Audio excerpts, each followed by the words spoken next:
Hello, I'm Alison Osborne from jobs.ac.uk and welcome to our video series How to Succeed at Job Interviews. I'm here with Sean Russell, who is an ex-director of University of Warwick and University of Birmingham Career Services. Sean has over 10 years experience interviewing people and is now a career coach, trainer and consultant. Sean, thank you for joining me today. Pleasure. We've had some questions come in from our job seekers that I wanted to ask you. So firstly, how can I cover a gap in a CV or explain a career change? Well, ideally, you won't have to in an interview because you would have anticipated this beforehand and possibly chatted to them informally. But it's absolutely important. It's key that if there is a gap in your CV, and not just because there's a typo and you put in the wrong year, so there's a gap appears by mistake, that you have an explanation.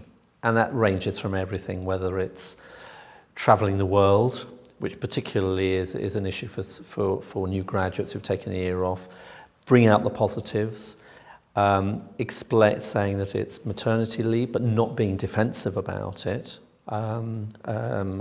Very positive, obviously, result comes out of maternity leave, and if you want to talk about skills, well, it's a wonderful example of being multi-skilled. Well, and you know about this. And indeed, even to things like being ill, being in prison, just have a story that is going to sound positive. It's hard to give further advice on that because it depends on what the gap is, but run it past somebody else. I mean, one of the things that's absolutely key is to run your answers past other people. How do I answer a question about my strengths and weaknesses? Well, hopefully your strengths will be absolutely obvious because you would have written about them in your application form. But also, it's continuing to be confident about your strengths. I think some people suffer from a sort of modesty disease sometimes, where they talk about we instead of I in terms of answering questions about what they've done in terms of teamwork. The panel want to hear about what you've done. In terms of weaknesses, to a certain extent, I think that question has gone out of fashion a bit.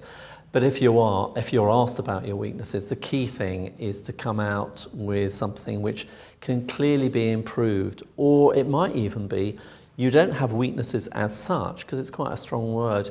You used to have a weakness in this particular area, and this is how you developed it. The other response is that your weakness might be something particularly technical, like, I feel that I need to know how to use Excel spreadsheets, and I'll go on a course.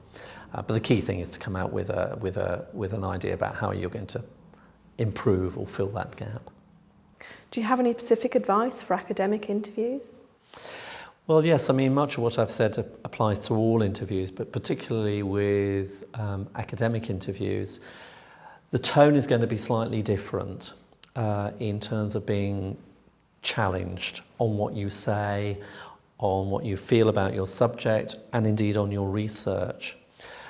A presentation will be part of it, and unlike a presentation to a panel of 3 or 4, sometimes for senior administrative posts in universities, they might open it up to a range of people to come along. That will certainly be the case for an academic interview. And I think that the challenging nature, I don't wish to scare people, but that might be something you may not be used to. But you certainly will have done if you have been through a PhD viva. So think of that as the model, but probably actually less scary than a viva.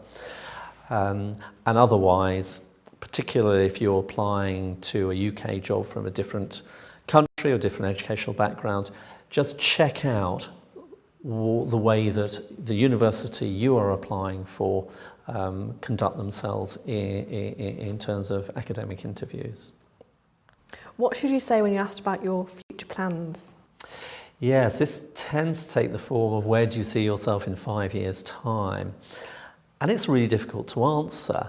The key thing that I think a panel are looking for is, do you have aspirations to do your job as well as you can, to develop it, and also to be flexible if there are requirements for you to flex your job and to flex your role, particularly in the light of external pressures, which particularly in higher education has never been so true in the last few years.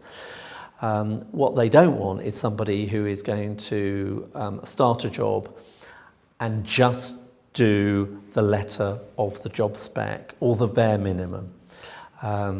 I think answers to a question such as, well, in 5 years' time, I would like yours, pointed to the chair of the panel, your job, unless you're going to do it in a fairly light-hearted way, probably is not the best way of doing it, unless you feel you've got such a rapport with the interview panel that you can risk a fairly light-hearted answer like that. Well, it might not be light-hearted. What should you say when you're asked why you're leaving your current job? Stress the positive. I've enjoyed my job, I found my current job fulfilling, I want to extend myself. And if you're moving into a different role, then focus on the transferable skills. So you might be moving into a different sector, a different department within a university. So stress the skills you've got, stress the fact you want to stretch yourself, that it's a new opportunity, and it's all about professional development. And you can't go too far wrong. What if the interviewer says, you're overqualified, why do you want this job? How would you handle that? Yes, and sometimes that question can be wrapped up in, we see that you're applying for this job, which will be a drop in salary. And the key thing, I think, particularly on the salary side, is to say, well, you know, it's not an issue for me, without going into too much detail so you don't sound defensive. You know, the property prices are less, I've decided I can cut down on my food bills and so on. Don't need that sort of detail. And it could well be that having spent a time managing, you've enjoyed it, you've done that, but what you really want to do is focus on perhaps immediate delivery to people, whether it's working with clients, working with individual students, whatever it might be. Again, with the risk of sounding like a broken record, it's stressing the positives. It's not saying, I can't cope anymore, I can't stand managing teams, all they do is bring me trouble. It's focusing absolutely on the positive. And I think one thing that's worth saying at this point is that if you're finding it really uncomfortable explaining why you're applying for these jobs, then possibly the job may not be the right one for you. Have you got any suggestions for how you can answer why should we give you the job type questions? Yeah, it's a question which typically comes at the end of the interview, and some people feel very challenged by that, particularly if it's delivered in a fairly sort of firm way. But actually it's a great opportunity to summarise why you are the best person for the job. And all the way along, hopefully you've been thinking in terms of bullet points of evidence, and that's the opportunity to talk about your personal qualities, your experience, and your aspirations for your potential for doing a really good job as it's advertised at the moment, and taking it forward over the next few years, particularly in ways that might match the organisation's perhaps 5-year plan. So it's a lovely opportunity really to nail the job. And certainly be prepared for that question. And also be prepared for a similar question, which could be along the lines of, a panel might say, is there anything you feel we haven't asked you, or is there anything you'd like to say before we finish the interview? At the end of an interview, how do you achieve a balance between asking not enough questions and asking too many questions? The key thing is, don't ask the question where the answer is really obvious. So who are your competitors? Well, if you've got this far, you should know. What are the key issues facing the higher education sector at the moment? You should know that question. It might be that you had prepared a list of questions. When I say list, probably 4 or 5, and they've all been answered. If so, say so. And also you might refer to a couple of those questions. So you might say, well, I did have a question about how the university is planning to expand its wide-in participation scheme, but actually you've told me a little bit about the strategy, so I now know the answer to that question, so thank you very much. And And even if you don't ask questions, one advice is it's worth having them on a piece of paper, just looking at the questions you prepared and saying, yes, I did have a few, but I find they've now all been answered. So in a way you said, well, actually, I have done my homework. What I would not recommend is that you have your 10 questions and you stick to asking all of those 10 questions. Now, a good interview panel, particularly a chair, and I've done this in the past, having seen the candidate pull out their 20 or so questions, say, oh, I see you've got a lot of questions, perhaps you could just pick up your first 2 or 3. But really, you shouldn't be asking the panel to make that sort of decision. It makes things a little bit uncomfortable. And it could well be that questions come up during the course of the interview, because particularly in terms of follow-up questions in an interview, the interview might seem more at times like a conversation, and there could be things that come out of the interview you just want to check towards the end. And for me, those are the best sorts of questions. And finally, tackling difficult questions. Type of questions like, if you were a fruit, what would you be and why? How would you start dealing with those?